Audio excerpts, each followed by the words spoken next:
तो what is a moving average? अगर moving average को मैं अगर सिंपल से लैंग्वेज में बोलूं तो मूविंग एवरेज एक ऐसा इंडिकेटर है जो मार्केट का लॉन्ग टर्म पोजिशनल ट्रेड्स हमको बताता है और काइंड ऑफ स्कैल्पिंग करने के भी काम आता है with the help of support resistance.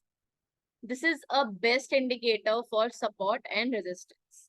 जो लोग समझते हैं कि हाँ मार्केट में सपोर्ट एंड रेजिस्टेंस कौन से लेवल पे होना चाहिए, नहीं होना चाहिए, या फिर मार्केट का हाई क्या हो सकता है, एक दिन का लो क्या हो सकता है, तो moving average will definitely a best indicator for them. Moving average एक काफी ज्यादा अच्छा इंडिकेटर सिद्ध हुआ है अभी तक फॉर सपोर्ट एंड रेजिस्टेंस के लिए, मार्केट के हाई लो एंड जो क्रॉसओवर्स आते हैं मार्केट में, जो डाइवर्जेंस आते हैं उसके लिए। ठीक है।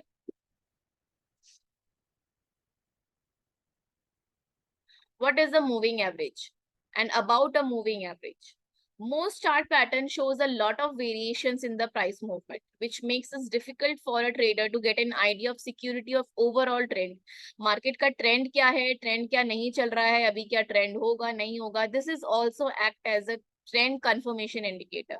ये एक ट्रेंड कंफर्मेशन इंडिकेटर भी है, साथ साथ मार्केट की जो सिक्योरिटीज होती है ओवरऑल, कि मार्केट ऑफ कोर्स सी बात है डायनामिक मार्केट है, मार्केट कब किसके थ्रू में चेंज हो जाए नहीं होगा, या फिर मार्केट का जो ट्रेंड कभी कभी शिफ्ट हो जाता है, एक दूसरे के रिवर्स हो जाता है, तो वो कहीं ना कहीं जज करने में बहुत ज्यादा प्रॉब्लम्स आती हैं, बहुत ज्यादा हम आप कह सकते हैं ट्रैप में फंस जाते हैं। ठीक है, कि मार्केट में पैटर्न तो बन गया, पैटर्न के साथ साथ मार्केट का ट्रेंड चेंज होगा नहीं होगा। ठीक है, तो वो कहीं ना कहीं लोगों को डाउटफुल रहता है कि क्या होगा, अभी नेक्स्ट स्टेप क्या लेना चाहिए नहीं लेना चाहिए। एज एन इंडिकेटर भी अगर कोई एक इंडिकेटर मिल जाता है, जैसे कि मान लीजिए आरएसआई स्टोकास्टिक है एंड एडीएक्स है, काफी सारे इंडिकेटर्स है जो आपको बताते हैं कि मार्केट में भी रिवर्सल आ सकता है नहीं आ सकता, या फिर ट्रेंड कंफर्मेशन के लिए, तो ये भी एक सपोर्ट रेजिस्टेंस और ट्रेंड के लिए काफी अच्छा इंडिकेटर है, आप इसको भी यूज कर सकते हैं।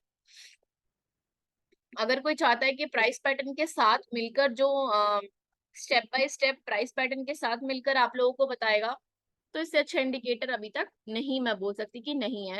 इनफैक्ट स्कैल्पिंग के लिए भी जैसे कि मैं बताती हूँ कि अच्छा है, काफी वर्थफुल है।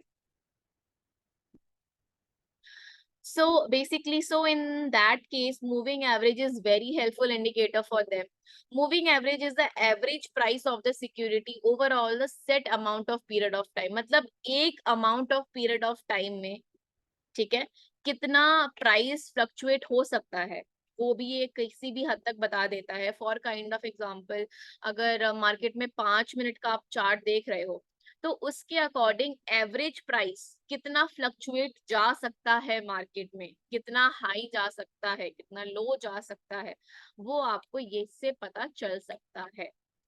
Purpose of moving average is to help technical traders track the trend of financial assets. Means of course सी बात है, मार्केट में आप जितने भी करेंसीज पे ट्रेड करते हैं उनको हम फाइनेंशियल एसेट्स बोलते हैं। ठीक है, बाय स्मूथनिंग अवर डेट, और मार्केट में इतना ज्यादा प्राइस फ्लक्चुएशन होता है। आज जेवीपी की न्यूज थी, उस टाइम गोल्ड ने अपना जो 1930 का जो ब्रेकआउट था वो मार दिया। Now the gold is moving towards 1937। अब नेक्स्ट रेजिस्टेंस क्या है इसका, 1940 है। तो बेसिकली मार्केट इतना फ्लक्चुएट कर रहा है day to day price basis पे, तो उसको किसी भी हद तक एक ट्रेडर को ट्रैक रखना ट्रेंड के ऊपर, और उसके अकॉर्डिंग मार्केट में मूवमेंट करना, उसके अकॉर्डिंग मार्केट में ट्रेड लेना, एंड मार्केट में आप कह सकते हैं कि उसके अकॉर्डिंग ट्रेड लेना, एसएलटीपी रखना, या फिर मार्केट में रेजिस्टेंस एंड सपोर्ट को ढूंढना।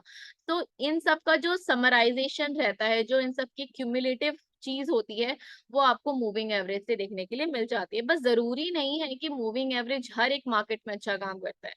अगर किसी चीज के कोई बहुत ज्यादा आप कह सकते हैं कि आपको बहुत ज्यादा एडवांटेजेस मिल रहे हैं, तो ऑन द अदर हैंड उसके डिसएडवांटेजेस भी हैं। बिकॉज मूविंग एवरेज बहुत सारे number of time period frames के होते हैं, कौन से चार्ट पे कौन सा वाला मूविंग एवरेज यूज करना है नहीं करना है, दैट्स द मेन रीजन। ठीक है, तो अब हम उसको नेक्स्ट सेशन में देखते हैं।